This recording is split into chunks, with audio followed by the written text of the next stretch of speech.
épisode de notre série Restez ferme, avec pour aujourd'hui un personnage confiné et déconfiné. Vous vous rappelez?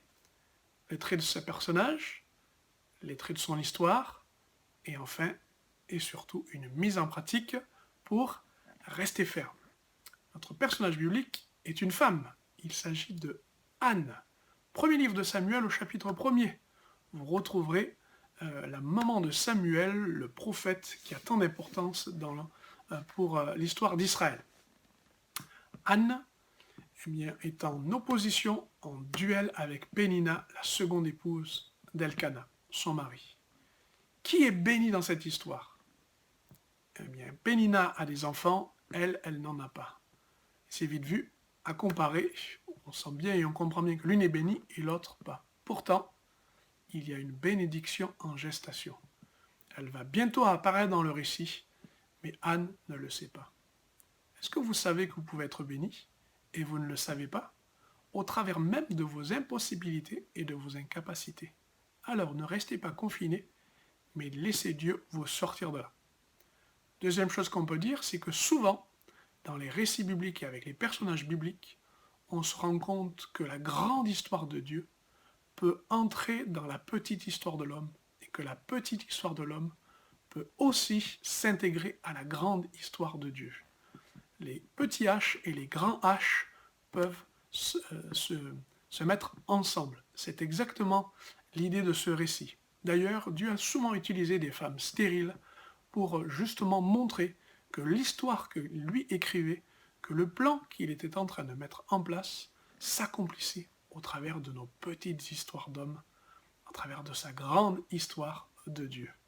C'est ainsi que lorsque le récit s'écrit dans le premier livre de Samuel, il est dit « il était un homme de tel endroit » pour nous dire que le récit biblique entre dans le récit humain pour nous dire qu'il va se passer quelque chose.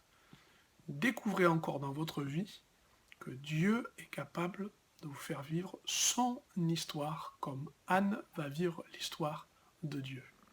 Je dirais qu'en la mise à pratique, il y a une chose importante, c'est de ne pas vous comparer.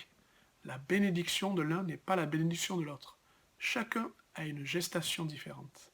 Ce qui est important, c'est de vous rendre compte que Dieu sait utiliser vos impossibilités pour lui rendre possible.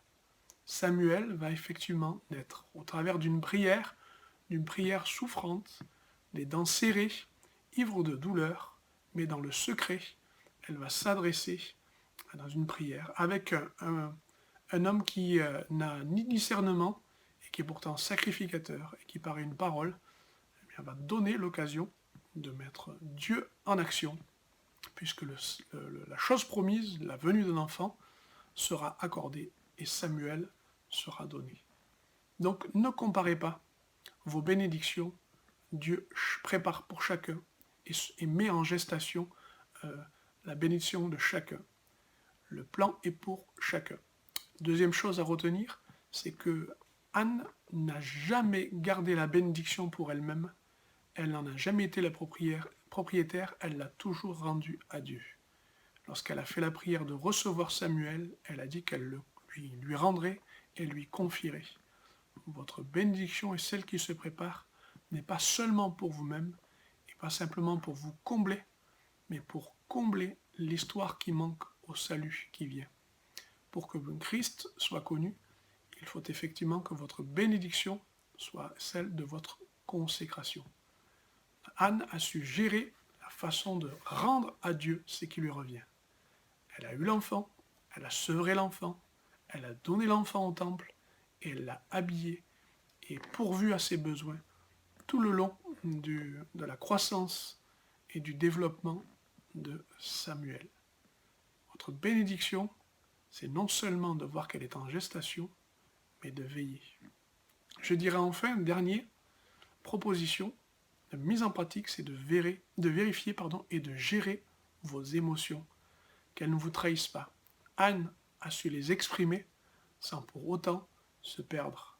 Elle a pu souffrir sans pour autant perdre le fil de la communion et de la foi avec Dieu. Veillez sur vos émotions afin que non seulement elle soit pour vous, elle reste vivante en vous, mais qu'elle vous donne l'occasion de voir que dans vos impossibilités, Dieu sait les utiliser pour ses possibilités. Surtout, soyez bénis et restez fermes.